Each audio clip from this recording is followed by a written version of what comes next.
We're here today with Mr. Chris Agius from the Maltan Ministry for the Environment, Climate Change and Planning. He is the Parliamentary Secretariat for Construction, and we're here to discuss the topic of sustainable construction. Mr. Chris, thank you so much for joining us today. Could you please tell us what you do for the Ministry for Environment as the Construction Secretariat in Malta? Well, good morning, and thank you for this invite. A bit of background on how I have been involved during these past years. I was elected the first time in Parliament way back in 1996, and during the past 25 years, I have contested 6 elections, and I have been elected in all 6 of them. During the past legislature, I was responsible for planning and the government property, and recently, during the last reshuffle, I was made responsible for the construction sector and the real estate sector. Essentially, my role as a politician, the big chunk of my remit, as I said, is to meet my constituents. And also on a national level, I am responsible for construction and the real estate sector, as I said. The Secretariat works in tandem with the overarching ministry, and as I said, we are responsible for the registration of those who work in the real estate sector, a new law which was enacted July 2020, and it will become obligatory come January 2022 that all those working in the real estate sector must have a license. Regarding construction, we have been working during the past 3 to 4 years so that all the government entities which are related to the construction sector fall under one entity. And we have launched a construction agency, which is named the Building and Construction Authority. And so now everything related to construction falls under the remit of this new authority. We are in the process of having new laws so that this sector, this very important sector for our country, will have laws which are up to up to the way we are living today. There was a boom in the construction sector during the past years, and so we thought, along with the stakeholders, that we'd have the laws in place.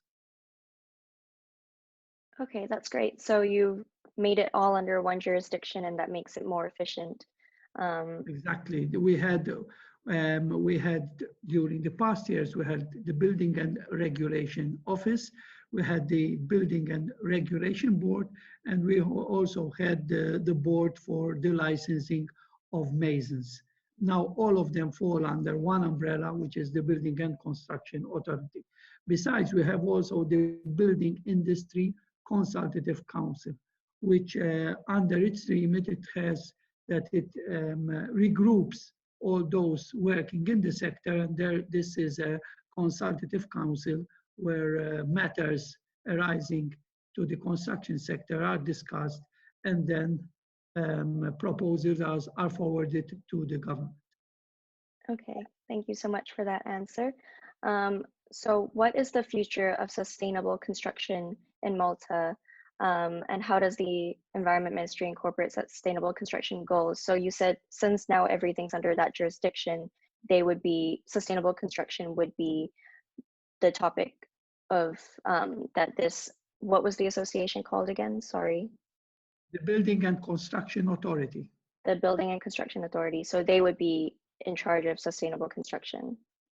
Well, as I said, now everything is falling under the remit of the Building and Construction Authority, which has meetings with the main stakeholders so that discussions are held, and the way forward is discussed with the most important stakeholders in the sector.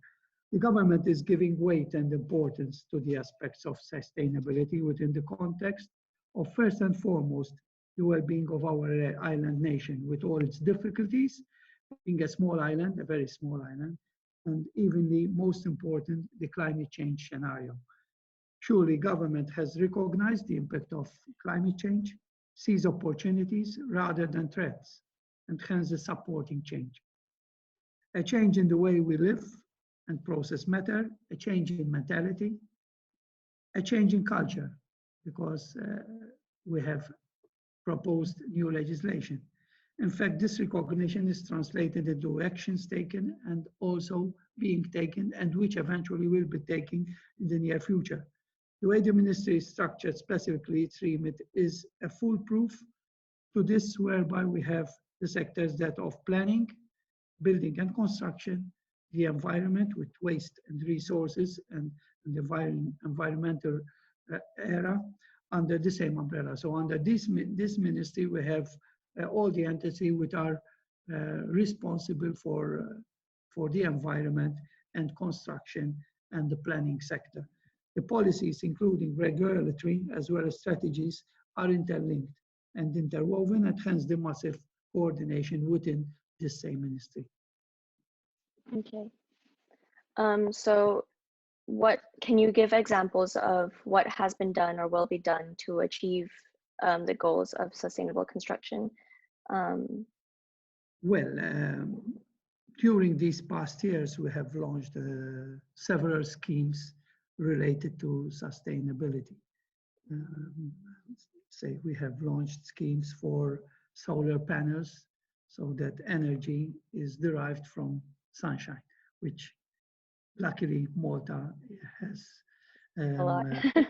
lot of sunshine. 10 of its months are almost full of sunshine. So we have made use and launched these schemes. We have launched also schemes regarding double glazing windows so that we have better control of climate inside our houses. We are also working on the long-term renovation strategy so that buildings which have in the past been built without considering sustainability and climate control will be given schemes so that these will be given better solutions regarding the control of climate inside our residences. Besides this, we are looking also regarding our inert material. And university, we are working hand in hand with university so that eventually we will look for a solution so that construction waste is reused, possibly reused with a new composite. Oh, great. Okay. That all sounds very good. So what would you say are the greatest barriers to overcome when it comes to sustainable construction within Malta or in general? And how would you recommend EU member states and the regional and local areas of Malta to overcome these barriers? Well, as everybody knows, when you try to propose changes, these are at first resisted, and everybody tries to resist change. Yeah. Especially when you have a sector which we mentioned, which is traditionally has been working with the same measures during the past years for a long time, for a substantial time. That said, government is committed to transform this into a staggered and agile process. We don't want to make earthquakes in such an important sector.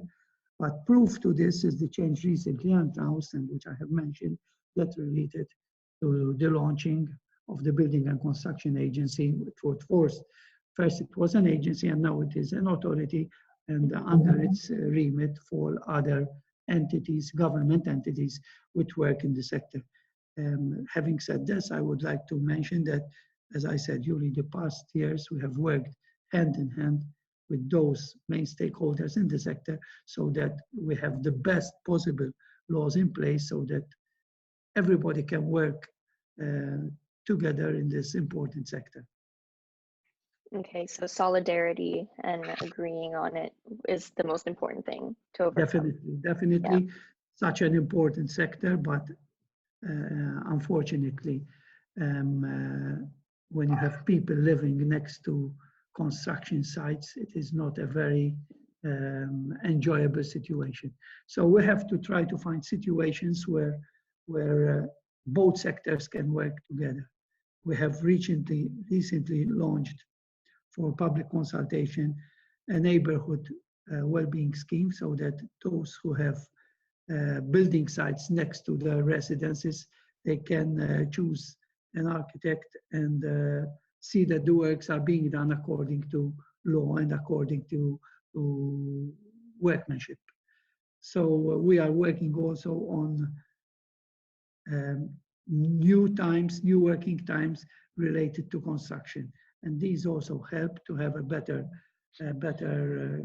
climate regarding the people living next to construction sites. Right, right. Good point. Okay, so what are your recommendations for achieving sustainable construction? As I said, we have been working hand in hand with all main stakeholders, but the main issue is a strong educational base that should see that the vocational subjects reintroduced and updated in a way that construction is not seen as a filthy and dirty sector, but one that embraces innovation, seeks new technologies and specializations, a sector that offers qualitative careers. The importance to upgrade when it comes to standards, both from a design aspect and applicability, methods of construction, more durable buildings that perform. So we are working even to have better buildings. The importance to introduce the life expectancy aspect to any building that ultimately should promote renovation rather than demolitions and major refurbishment in the long term. And as I said, these are changes that do not happen overnight. So that's why we are working in tandem with the main stakeholders so that the changes we make are accepted by the main stakeholders in the industry. Yeah, so you can make long-term changes. I think the education point was especially interesting. Yes, regarding education, Mhm. we have worked also with the entities working in the education sector so that we would have the courses in place. It doesn't make any sense that you have to get people working in the sector licensed and you don't have the courses in place. So we have worked hand in hand so that eventually we would have courses that cater for different jobs that are held in the construction sector. Great, thank you so much. And last question for you today, how can sustainable construction policies be best adopted in your opinion? Well, there is always a fine line.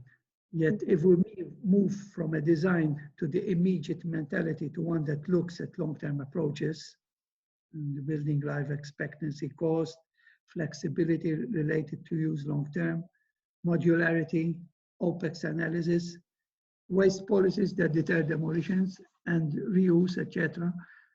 These are areas to seriously consider when one is preaching and talking sustainability. So we are working so that these new ideas and new concepts of work are introduced one after the other with discussions throughout with the main stakeholders. As I said, we don't want to cause earthquakes in this important sector for our country, a sector which during the past number of years has seen growth year after year. But we believe that even the stakeholders believe that time is ripe so that changes are introduced into this one of the most important sectors of our economy. Great, thank you so much for all your replies to the questions. They were very, very educational and I learned a lot.